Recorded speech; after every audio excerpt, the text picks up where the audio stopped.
48 full-time employees make up the Parks Maintenance Division. The number swells by another 40 to 60 seasonal workers during the summer months.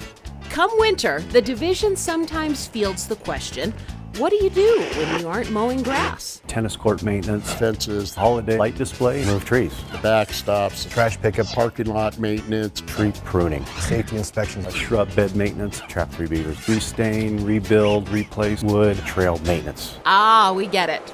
There's a little maintenance to be done on Arvada's 3,500 acres of parkland, including 648 irrigated acres and 150 miles of trails.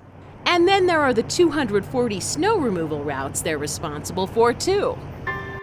Well before dawn on snowy days, they're out, thanks to an on-call staff member who checks snowfall throughout the night and makes the call. Or if everybody's very aware they need to come in, everybody comes in at 5, and we go from there. Clearing the walks and parking lots around City Hall is a priority so folks can get to work.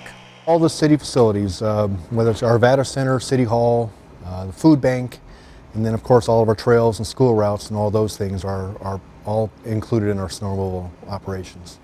Using GIS technology, the snow routes are set up on 3 priority levels. 1 being our centers and schools, 2 being our internal sidewalks and everything, and then 3 being more the areas that are more the neighborhood parks that are more down on the priority list. Typically on a 3 to 4 or 5 inch snowfall, we're able to get through all those levels within an 8-hour day. There's different equipment for different needs. A Jeep and a small-scale pickup truck work the larger trails and paths. For tighter spaces, the same equipment used in the summer can be converted into snow removal equipment by adding blades and heated cabs. And it's amazing what some of these small pieces of equipment are able to maneuver around with. And in some spaces, you just can't beat the trusty shovel.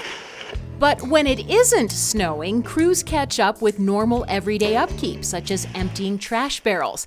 Because let's face it, Arvadans like their outdoor lifestyle pretty much year-round. And winter is also a good time to tackle special projects they can't get to during heavy use of the parks in the summer. Take the ball fields, for example. Our winter months are pretty short because the activity actually starts in the middle of February and then does not end until usually Thanksgiving Day. That leaves just a couple of months to catch up on big projects. This year we went through and replaced a lot of the chain link fence that gets damaged during the summer. We replaced all the backboards on them. In dozens of neighborhood parks, daily maintenance and safety inspections, plus special projects, keep crews busy in winter. We will do rebuilding of kiosks, any wooden structures that we have. We restain, rebuild, replace wood. We bring in several of our trash cans that need to be replaced and repainted and put back out. Shrub bed maintenance, cutting back perennials, and mulching are just some of the other winter projects in the parks. For more than 20 years, Arvada has been recognized by the Arbor Day Foundation for its commitment to its trees, which provide cleaner air and energy savings, amongst other benefits. And the city's tree management program really gears up in the winter months. In the winter, the dormant season, we move trees. We dig trees. The Parks Department has a tree nursery where we plant the seedlings and saplings every year. We grow these trees to 2-3 inch diameter, and then we have a machine called Tree Spade. We come in and we move these trees out to the parks. In just the past 5 years, the city has planted about 2,000 trees. Pruning trees is high on the priority list in the winter. Our goal every winter, it depends on weather, but it's to prune 1,000 trees. And Arvada is fortunate, Parks Department is fortunate. We have 3 very qualified, very experienced arborists that do a very high quality job of pruning trees. Watering the trees is critical. Trees need a drink at least once a month, especially newer plantings.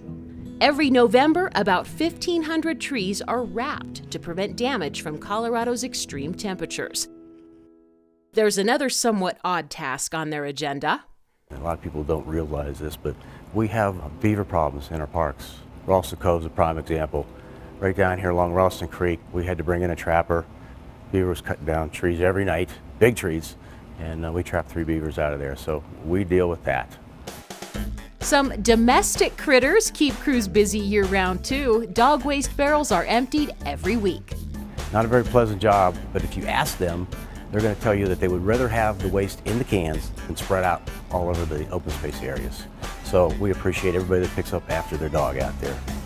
Winter is a good time for trail maintenance, this year in particular, as crews continue to restore trails washed out from the September 2013 floods.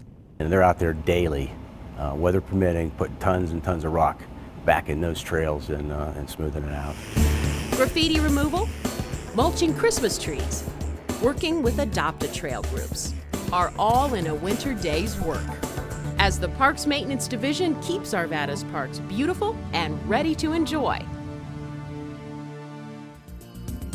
For more information about the city's Parks Department, go online to arvada.org and search Parks.